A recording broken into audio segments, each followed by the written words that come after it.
اور جو لوگ اپنی بیویوں کو ماں کہہ بیٹھیں پھر اپنے قول سے رجوع کر لیں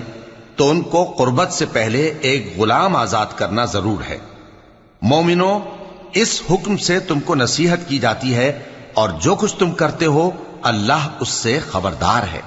اب جس کو غلام نہ ملے وہ قربت سے پہلے لگاتار 2 مہینے کے روزے رکھے،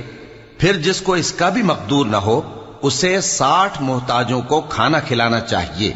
یہ حکم اس لیے ہے کہ تم اللہ اور اس کے رسول کے فرما بردار ہو جاؤ، اور یہ اللہ کی حدیں ہیں،